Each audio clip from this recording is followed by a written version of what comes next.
Terceira Guerra Mundial. Aqui está a melhor estratégia para você seguir em 2025. A Terceira Guerra Mundial começou, não com tanques, ou pelo menos não ainda, mas com tarifas. E essa guerra já afetou o PIB dos Estados Unidos, os juros do Fed, as exportações do Brasil e o futuro da Bolsa. Estamos no meio de um conflito silencioso que pode redefinir o mapa do mundo. E a pergunta agora não é mais se vai acontecer uma guerra, é como você vai proteger o seu dinheiro enquanto ela se desenrola. Hoje nesse vídeo falaremos sobre como começou o conflito entre China e os Estados Unidos, por que o tarifaço do Trump não é sobre comércio, quais os impactos econômicos reais que já estão acontecendo e o que você pode fazer com o seu dinheiro agora. Mas antes, aquele pedido bem tradicional. Se inscreve no canal, curte esse vídeo, compartilhe com aquele seu amigo que precisa saber disso. Os Estados Unidos e a China já estão em confronto e o Brasil não está de fora. A pergunta agora não é se a guerra vai acontecer, é: você está preparado?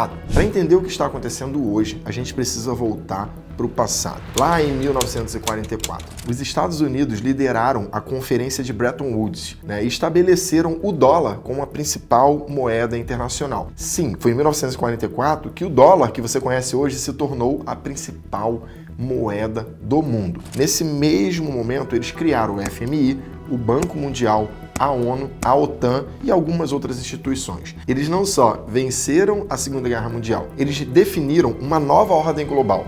Em 1991, ocorre o fim da União Soviética e os Estados Unidos se tornam a única superpotência mundial. Mas enquanto isso, a China crescia ali silenciosamente. Primeiro com reformas econômicas nos anos 90, depois, nos anos 2000, a China vira a fábrica do mundo e em 2010 já era a segunda maior economia do planeta e com muita ajuda, inclusive, das empresas americanas, E aí acontece a virada de chave em 2012 com a chegada de Xi Jinping ao poder. A China não quer mais ser coadjuvante. Ela quer liderar uma nova ordem global. E para isso, ela tem investido pesado em infraestrutura, diplomacia e armamento. Aí a gente começa a entrar num capítulo, que é China versus Estados Unidos da história global. E essa briga, esse capítulo, tem três principais frentes na China. Primeiro, uma nova infraestrutura global, que chamamos de Nova Rota da Seda. Mais de 150 países já aderiram isso, da África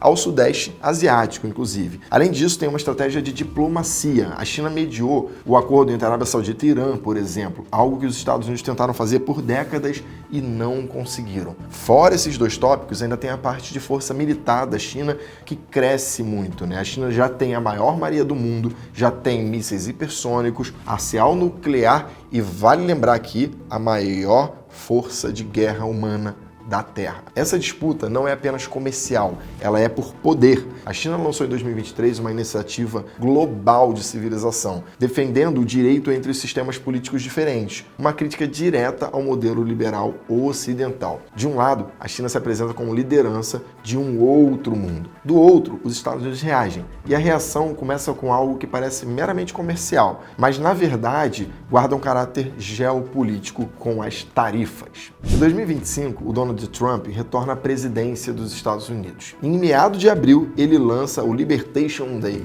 um tarifaço sem precedentes. Produtos da China, da Europa, do Brasil, tudo fica mais caro para entrar nos Estados Unidos. E por que dessa ideia? A ideia deles, supostamente, é reindustrializar o país. A história do Make America Great Again, diminuindo a dependência da China e também derrubando os juros. Só que o plano saiu caro. Os resultados não demoraram a aparecer, não só na economia americana, mas também chegaram na economia brasileira. Em 26 de junho, a divulgação do PIB dos Estados Unidos mostrou uma queda de 0,5% nos primeiros meses do mandato do Donald Trump. Uma resposta clara ao tarifaço. Já em 27/6, autopeças brasileiras que dependem das exportações para os Estados Unidos foram diretamente impactadas. Em 30/6, o secretário do Tesouro norte-americano afirmou que o tarifaço pode voltar com força total. 1/7, Jeremy Powell, presidente do Fed, que seria equivalente ao nosso Banco Central aqui, afirma que os juros já teriam caído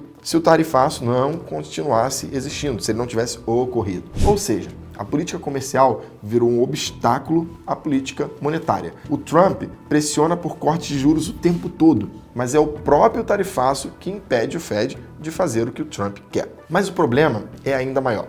O tarifaço só agravou o que já estava ruim. Desde 2022, os Estados Unidos enfrentam uma inflação persistentemente acima da sua meta. Para tentar conter essa pressão, o Fed vem elevando os juros e tendo até chegado na banda de 5,25 a 5,50, que é o maior patamar desde 2001. Agora, na hora que eu estou gravando esse vídeo, a taxa está no intervalo de 4,25 a 4,50, patamar mantido na última reunião do FONC. Ainda assim, esse patamar é elevado para padrões americanos. Eu sei que você brasileiro deve estar falando, tá baixinho, aqui é 15, mas lá não é normal, tá? E mesmo com esse nível elevado de juros, os preços continuam subindo. O último índice PCE, que é o indicador preferido do Fed, que fala da inflação, é como se fosse o nosso IPCA aqui, já aponta para uma inflação de 2,6%, acumulada nos últimos 12 meses. Esse cenário de juros altos e inflação resistente gera um segundo problema grave, o custo da dívida pública norte-americana. Os Estados Unidos têm hoje mais de 34 trilhões de dólares em dívida. E com juros elevados, o serviço dessa dívida se tornou sufocante. Em 2024, o governo americano, o Tesouro, gastou 1 trilhão de dólares apenas para pagar juros, 3 vezes o que gastou com educação. O tarifaço do Trump deveria aliviar o cenário via reindustrialização e a redução do déficit comercial, mas acabou provocando o efeito oposto. Aumentou o custo dos produtos, pressionou a inflação e limitou o espaço de corte de juros. Com isso, temos uma economia que transmite sinais mistos, e isso torna difícil não só de interpretar os dados, como também agir diante deles, tanto para os analistas quanto para os formuladores de política monetária. A inflação segue pressionada, mesmo com juros altos. O consumo dá sinal de desaceleração, mas não cede de forma tão clara. E o mercado de trabalho, embora ainda resiliente, começa a mostrar os primeiros sinais de mudança. É nesse contexto que a economia americana desafia o manual clássico de economia da macroeconomia. Em junho, o relatório oficial mostrou estabilidade com um crescimento moderado dos salários. A interpretação do Fed foi clara: o país está próximo do pleno emprego. Somente agora, em julho, surgem os primeiros sinais de arrefecimento, com o setor privado cortando 33 mil vagas. Mas a grande dúvida é como os dirigentes da política monetária americana vão interpretar isso. Para nós, o que fica evidente é que o mercado de trabalho, apesar de ser considerado um dos principais termômetros do Fed, é altamente volátil e talvez não reflita com precisão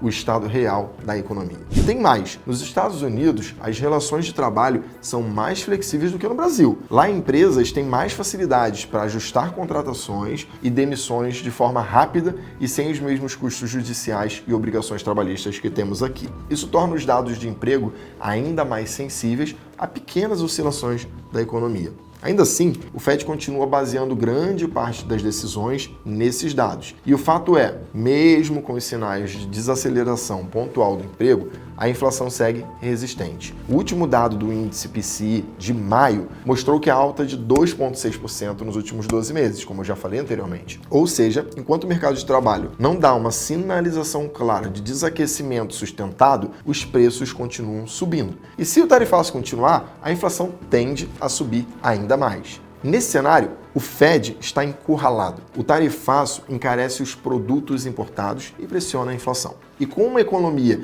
que dá tantos sinais contraditórios, o Fed não tem margem para cortar juros como gostaria. O Powell foi bem direto. Ele disse o seguinte: olha só, se não fosse o tarifaço, os juros já teriam caído. Ou seja, a política fiscal comercial do governo do Trump está batendo de frente com a política monetária do Banco Central. De um lado, o governo impõe medidas que terminam por encarecer o custo de vida da população. E do outro lado, o Fed tenta conter esse efeito com juros mais altos, o que também penaliza o consumo, o crescimento e especialmente a dívida pública americana. Em suma, a economia americana está no impasse. Não consegue cortar juros, enfrenta uma dívida pública gigantesca, o consumo é pressionado por preços altos e a indústria ainda não retomou força. A confiança dos investidores no dólar e nos títulos públicos americanos, as famosas treasuries, começam a oscilar. Alguns fundos já começam a revisar sua exposição ao risco americano. E o pior é que, diferente das outras épocas, hoje há alternativas globais: yuan, ouro, franco suíço, criptoativos. O resultado disso é uma instabilidade estrutural,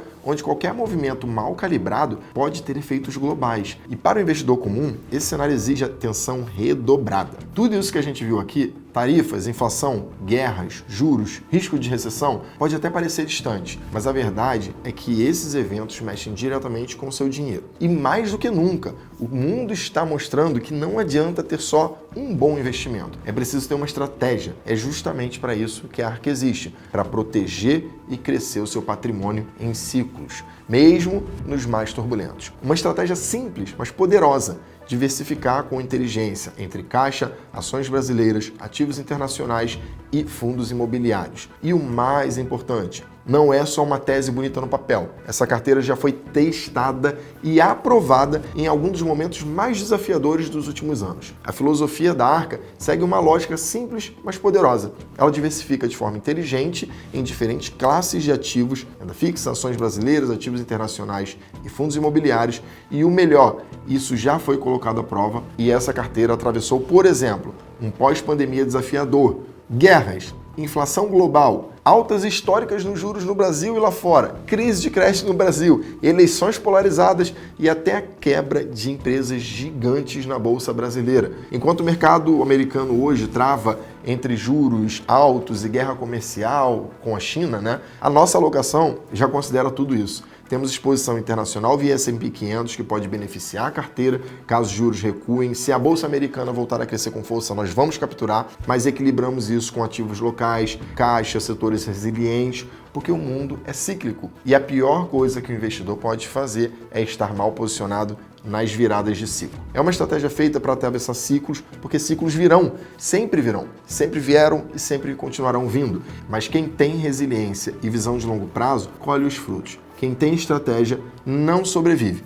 Aproveita. A Arca não tenta adivinhar o que vai acontecer. Ela se prepara para todos os cenários, porque quem sobrevive aos ciclos é quem colhe os frutos quando tudo se acalma. Então, se você quer uma carteira assim, que protege e te posiciona para aproveitar oportunidades globais, aproveita e baixa o aplicativo da Grão e conheça a Arca Previdência, que você consegue investir a partir de R$100 com taxa de administração de 0,59, zero de taxa de entrada, zero de taxa de saída e com todos os benefícios fiscais que a Previdência pode te oferecer. E mais importante, eu tenho meu dinheiro nessa carteira. Eu sou o cotista 002, porque o 001 é o negro. E se você perder, eu perco junto. Mas se você ganhar, a gente ganha junto. Eu estou com a minha pele em risco, assim como toda a nossa equipe da Grão. Então é isso, pessoal. Aguardo vocês no próximo vídeo aqui no nosso canal.